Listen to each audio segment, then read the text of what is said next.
ঝড় আসতে এখনো প্রায় মিনিট 20 সময় আছে, আর এই 20 মিনিটে আমরা নিজেদের তাঁবু খাটিয়ে ফেলতে পারবো। আর কি কেউ আছে যে বা যারা আমাদের সঙ্গে পাহাড়ে যেতে চায়? এখানে উপস্থিত লোকেদের সঙ্গে নীলের খুব একটা ভালো সম্পর্ক ছিল না। ও জিজ্ঞেস করছিল কারণ ঝড় আসতে চলেছিল, আর তাতে ভয় ছিল সবার প্রাণ সংশয় হওয়ার। সেই কারণেই নীল বারবার সবাইকে জিজ্ঞেস করছিল। কিন্তু নীলের এতবার জিজ্ঞেস করার পরেও কেউ নীলের কথায় পাত্তা দিল না, আর সবাই এমন মুখ করল যেন সে আস্ত একটা গাধা। নীল, কেন করছো এরকম? প্লিজ চুপ করো, এবার বাড়াবাড়ি করছো তুমি। আদ্রিতা খুবই অসহায় বোধ করছিল। আদ্রিতার মনে হলো সবাই নীলকে নিয়ে ঠাট্টা করছে, তাই নীলকে থামানোর চেষ্টা করল। আসলে আদ্রিতার মনে হচ্ছিল যে নীল তার দুর্বলতার সুযোগ নেওয়ার চেষ্টা করছে। এখন তাদের সম্পর্কে কর্তব্যের সাথে সাথে ভালোবাসাও স্থান পাচ্ছিল। তাই আদ্রিতার মনে হচ্ছিল যে নীল তাকে সবার সামনে ডমিনেট করার চেষ্টা করছে। আর এই কথা মনে হতেই আদ্রিতার কান মাথা ঝাঁ ঝাঁ করতে শুরু করলো। আদ্রিতা, আমার কথা শোনো, আমাকে একটু ভরসা করো, আমাদের কাছে আর বেশি সময় নেই। নীল একটু কনফিউজড হয়ে আদ্রিতার দিকে তাকালো। সে বুঝে উঠতে পারছিল না যে এই অবস্থাতেও আদ্রিতা তার কথা শুনতে চাইছে না কেন। মনে হয় সেন পরিবারের জামাইয়ের মাথাটা পুরোপুরি গেছে। বৃষ্টি আসতে চলেছে, ভয়ঙ্কর বৃষ্টি আসতে চলেছে, এই একই কথা বলে চলেছে দেখছি। আরে বৃষ্টি আসতে চলেছে তো কি করব? তোমার সঙ্গে উপরে গিয়ে বৃষ্টিতে ভিজবো নাকি? আর বৃষ্টি হবে তো হবে, এটা তো তেমন বড় কোনো সমস্যা নয়। কিন্তু পাহাড়ের উপরে তো বাঘ আছে, জঙ্গলি শুয়োর আছে, আরও না জানি কি কি জানোয়ার ওঁত পেতে বসে রয়েছে। ওর সঙ্গে উপরে গেলে তো নিজের প্রাণটাই হারাতে হবে। একবার বেঁচে গেছো বলে ভাগ্যের জোরে তুমি বারবার পার পেয়ে যাবে না। উপস্থিত লোকজন নিজেদের মধ্যে এই সমস্ত বলাবলি করছিল, নীলকে নিয়ে ব্যঙ্গ করছিল তারা। এমন সময় শালিনী নীলের দিকে এগিয়ে এলো। নীল, আমি তোমাকে পুরোপুরি বিশ্বাস করি, আমি তোমার সঙ্গে উপরে যাব। বিশ্বাসের সঙ্গে কথাগুলো বলল শালিনী। ওর চোখে মুগ্ধতা।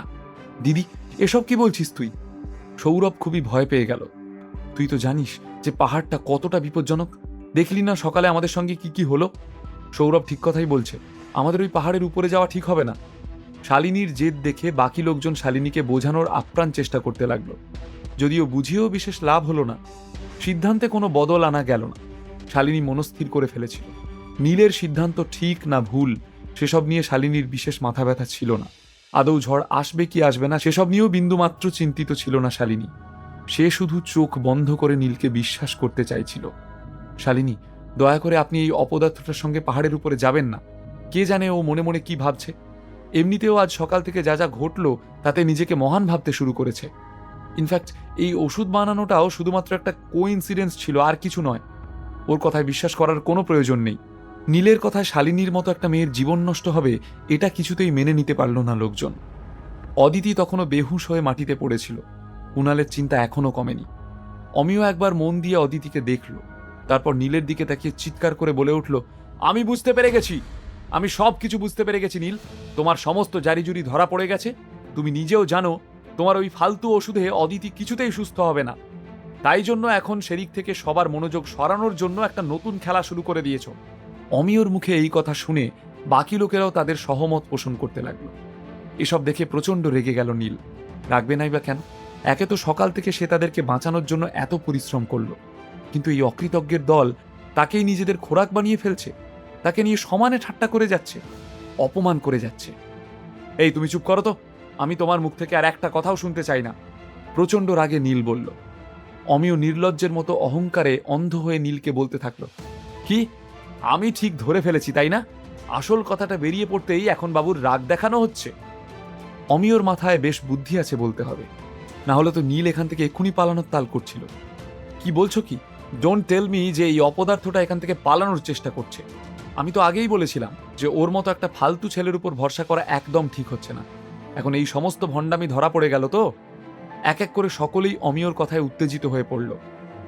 আমি বলেছি আমার পথ ছাড়ো, আমার কাছে নষ্ট করার মতো সময় নেই। নীল আবারও গম্ভীরভাবে বলল। ঝড় আসার আগেই নীল তাঁবুগুলো খাটিয়ে ফেলতে চাইছিল। সে চাইছিল না আদ্রিতা, অদিতি, শালিনী এদের ঝড়ের কারণে কোনো রকম ক্ষতি হোক। এই নীল, এবার থামো, অনেক হয়েছে। হ্যাঁ, এখন আমি তোমার সমস্ত ভণ্ডামি ফাঁস করে দিয়েছি বলে তুমি এখান থেকে পালাতে চাইছো? যাও, কুণালের কাছে গিয়ে নিজের ভুলটা স্বীকার করো আর ওর পায়ে ধরে ক্ষমা চাও। একটা সব জানতা মার্কা হাসি নিয়ে নীলের দিকে তাকালো অমিয়। অমিয়, তুমি এত ফালতু কথা কেন বলছো বলো তো? যদি আমি পালাতেই চাইতাম তাহলে কুণালকে কি আমার সঙ্গে নিয়ে যেতাম? নীল ক্রমশ অধৈর্য হয়ে উঠছিল। অমিয় কিছু বলার আগেই নীল তাকে থামিয়ে দিয়ে বলল, হোয়াট মিলিয়ে নিও, একটু পরেই নিজের প্রাণ বাঁচানোর জন্য লেজ নাড়তে নাড়তে আমার কাছে চলে আসবে। অহংকারে ফেটে পড়ে অমিয় বলল, তুমি চাও যে আমি তোমার কাছে ভিক্ষা চাই? ভিখারি পেয়েছো আমাকে? নীল অমিয়র কথার কোনো উত্তর দিল না। সে টেন্টের সাথে সাথে নিজের ব্যাকপ্যাকটাও কাঁধে তুলে নিয়ে পাহাড়ে উঠতে শুরু করলো।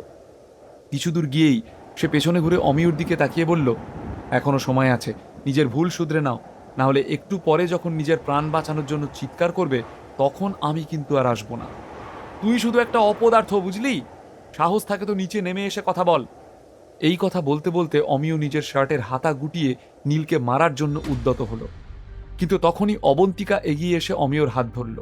চমকে উঠে অমিয় তাকে বলল, অবন্তিকা, তুমি কি এখনো ওই ফালতু ছেলেটার পক্ষ নিয়ে আমার সঙ্গে ঝগড়া করে যাবে? আমি যা করছি তোমার ভালোর জন্যই করছি। এই ক্যাম্পিং ট্রিপটা তোমার পরিবার অর্গানাইজ করেছে। ভৌমিক পরিবারের বড় ছেলে তুমি, নীলের সঙ্গে মারপিট করবে? নিজের পরিবারের যে সবার সামনে অসম্মান হচ্ছে সেটা তুমি দেখতে পাচ্ছ না? অবন্তিকা খুবই বিরক্ত হলো। যদিও অবন্তিকার মনে মনে নীলের সঙ্গে পাহাড়ের উপরে যাওয়ার ইচ্ছা ছিল, কিন্তু সে কোনো রকমে নিজের এই ইচ্ছাটাকে দমন করল। আফটার অল, কোথাও গিয়ে তারও মনে হচ্ছিল যে এই সময় বড় রকমের ঝড় বৃষ্টি হওয়ার কোনো সম্ভাবনা নেই। কুনাল, তাড়াতাড়ি করো, আমাদের যত তাড়াতাড়ি সম্ভব পাহাড়ের উপরে পৌঁছতে হবে।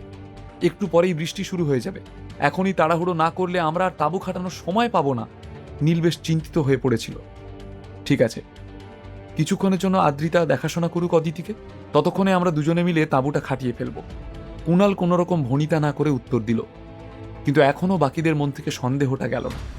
নীলের এই আশঙ্কা কি সঠিক? কোনো ভয়ঙ্কর প্রাকৃতিক বিপর্যয় কি আদৌ ঘটবে? নদীতে কি বান আসবে? কেউ কি নিজের প্রাণ হারাবে? কি হবে এতগুলো লোকের? নীল কি সবাইকে বাঁচাতে পারবে? আদ্রিতার ভরসা কি জিততে পারবে নীল? বিনামূল্যে গল্প শুনতে নিচের ইনস্টল বাটনে ক্লিক করুন এবং পকেট এফএম ডাউনলোড করুন। লিঙ্কটি রয়েছে ডেসক্রিপশনে।